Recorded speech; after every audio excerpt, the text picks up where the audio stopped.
ሰላም! ዛሬ ለእያንዳንዱ ኮከብ ተፈጥሮ የሰጠቻቸውን ልዩ መንፈሳዊ ስጦታዎች የምንዳስስበት አዲስ ተከታታይ ቪዲዮ እንጀምራለን። ብዙዎቻችሁ ስለ ኮከባችሁ ጠባይ፣ ስለ ፍቅር አጋራችሁ ወይም ስለ ስራችሁ ታውቁ ይሆናል። ነገር ግን በውስጣችሁ የታመቀውንና በችግር ጊዜ የሚመጣላችሁን ያንን ረቂቅ ኃይል አስተውላችሁ ታውቃላችሁ?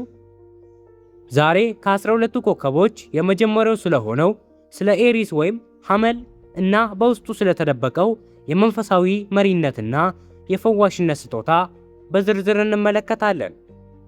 እስከ መጨረሻው ተከታተሉኝ።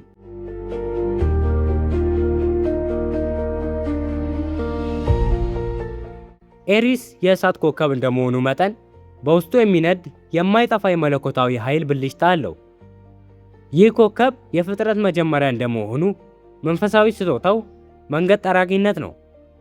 ኤሪሶች ብዙ ጊዜ በሕይወታቸው የሚያጋጥሟቸው ፈተናዎች ሌላውን ሰው የሚሰብሩ ቢሆኑም እነሱ ግን በውስጣቸው ባለው መንፈሳዊ ዳግም ልደት ኃይል ምክንያት ከመከራ ውስጥ ጠንክረው የመውጣት ልዩ ስጦታ አላቸው።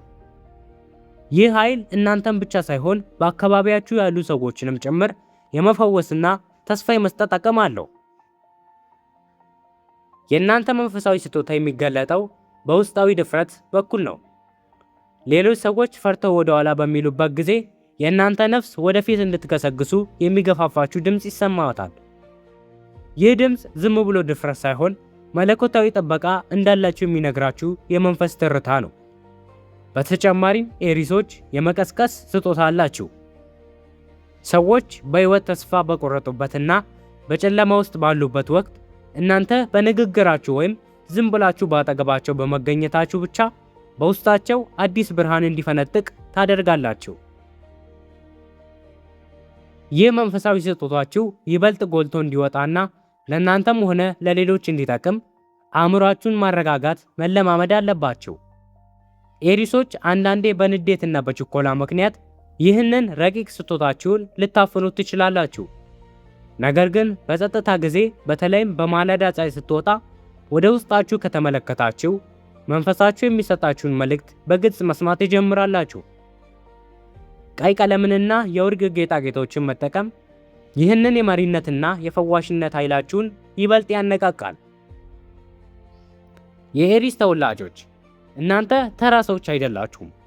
የብርሃን ተዋጊዎችና መንገድ ጠራጊዎች ናችሁ። በውስጣችሁ ያለውን ይህንን መንፈሳዊ ኃይል ተጠቀሙበት። ዛሬ ያቀረብነው መረጃ ምን ያህል ከእናንተ ሕይወት ጋር ይገናኛል? ያጋጠማችሁን ልዩ ክስተት ኮመንት ላይ አጋሩ።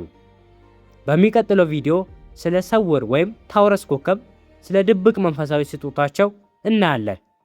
ቻናላችንን ሰብስክራይብ በማድረግ ቤተሰብ ይሁኑ።